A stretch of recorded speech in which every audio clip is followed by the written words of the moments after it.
Bonjour à tous et bienvenue sur la chaîne YouTrading pour ce nouveau point de marché hebdomadaire. Nous sommes le 29 mars 2021.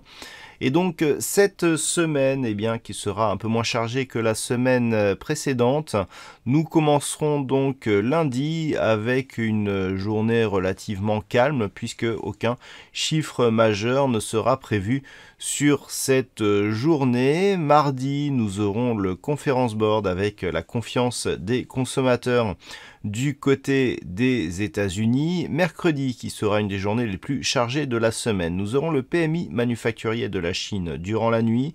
Nous aurons l'évolution du PIB de la Grande-Bretagne, donc qui sera dévoilé mercredi. Nous aurons les chiffres du chômage en Allemagne, avec donc en fin de matinée donc les chiffres de l'inflation pour la zone euro.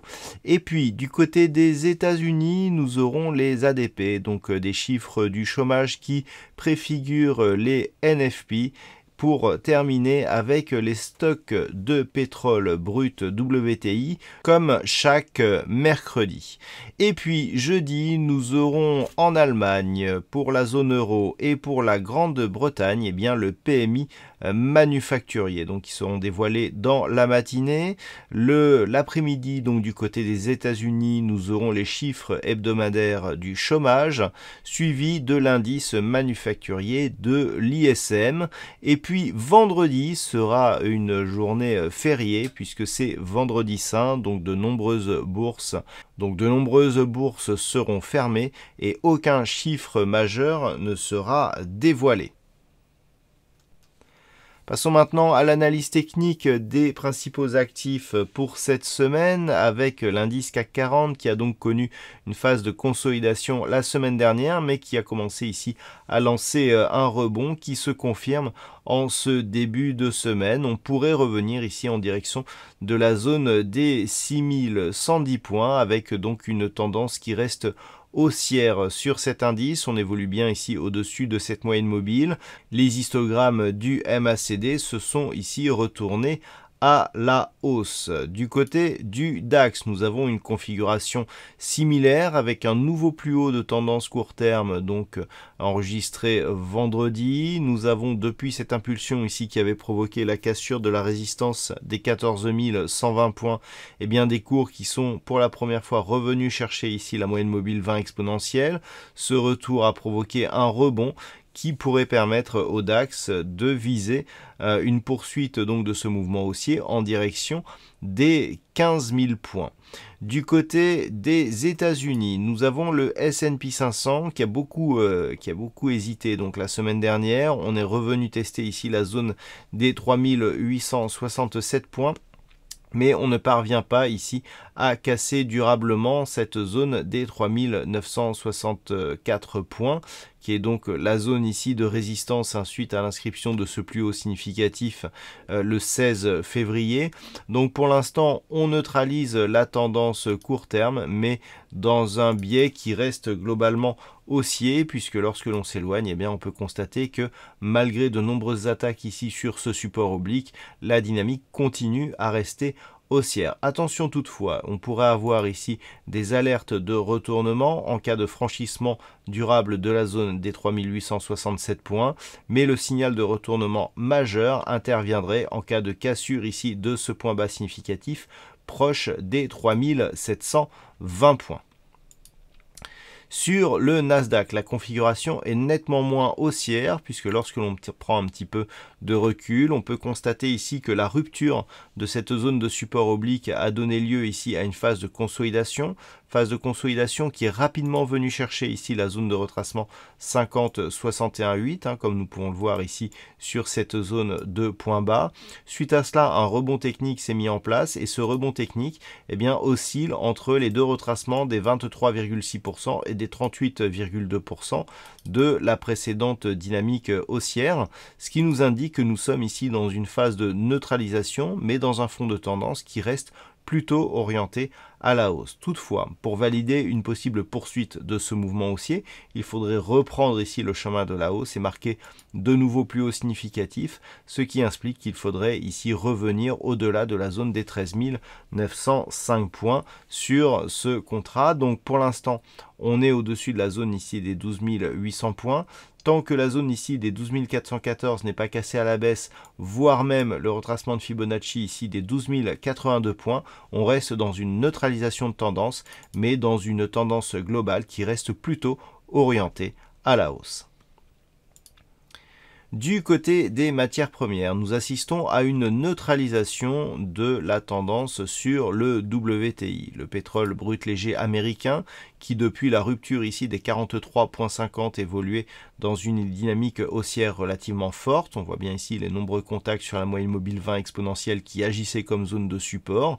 Nous avons donc connu une hausse assez dynamique avec une tentative de rupture haussière ici de la zone des 66,50 $ le baril qui s'était faite sur gap haussier. Le gap avait été tout de suite invalidé avec ici une configuration en pénétrante baissière qui avait validé donc un retour sur la zone ici des 59 $ le baril.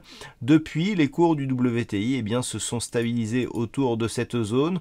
Donc en termes de configuration, on est sur une temporisation très court terme, mais si on trace ici les retracements de Fibonacci sur l'intégralité de cette dynamique moyen terme, nous pouvons constater que le retracement ici des 38,2% de Fibonacci n'a même pas été testé. Donc on est potentiellement ici dans une phase de neutralisation court terme, mais qui d'un point de vue moyen terme reste incluse ici dans une tendance relativement forte.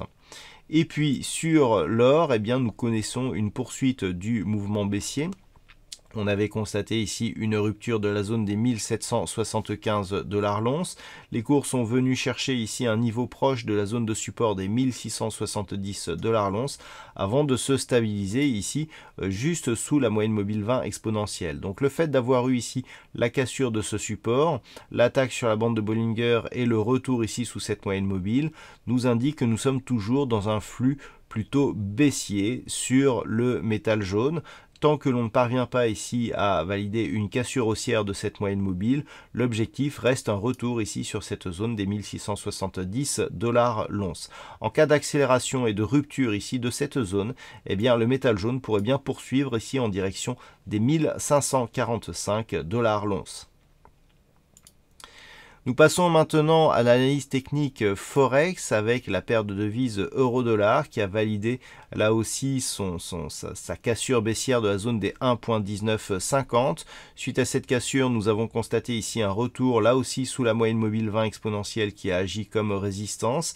Ce test ici a été suivi par une nouvelle accélération baissière qui a provoqué l'inscription d'un nouveau point bas significatif de tendance très court terme.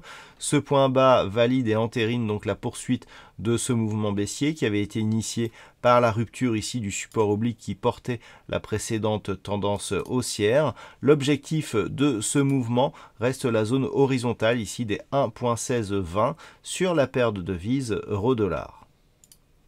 Et puis enfin, sur la paire de devises livre sterling contre dollar américain, cette paire de devises était portée ici par une dynamique relativement forte, symbolisée par ce support oblique qui portait bien la tendance. Ce support a été cassé, nous avons connu ici une phase de cassure suivie par tentative de retour ici, rebond technique, mais la rupture des 1,3760 a définitivement validé la sortie de cette dynamique haussière. Donc la paire de devises livre sterling contre dollar américain s'inscrit désormais dans une dynamique baissière qui n'est pas très forte. On peut constater toutefois ici la cassure et là, donc le test de la bande de Bollinger inférieure suivi d'un retour ici sous la moyenne mobile 20 exponentielle qui semble agir désormais comme zone de résistance après avoir été support pendant toute la tendance haussière. Donc on est ici sur un petit changement de tendance. La tendance donc par rapport à cette phase pourrait être considérée comme une phase de consolidation. En cas de reprise donc d'une accélération baissière court terme, la paire de devises pourrait viser un retour ici sur la zone des 1,3450, sachant que pour invalider ce mouvement, il faudrait désormais repasser au-delà de cette zone ici intermédiaire mais psychologique des 1,40. Voilà donc ce que l'on peut dire sur l'analyse technique de ces principaux actifs et sur ce point hebdomadaire. Je vous souhaite une bonne semaine, on se retrouve donc dès la semaine prochaine pour un nouveau point hebdomadaire de marché sur la chaîne YouTrading.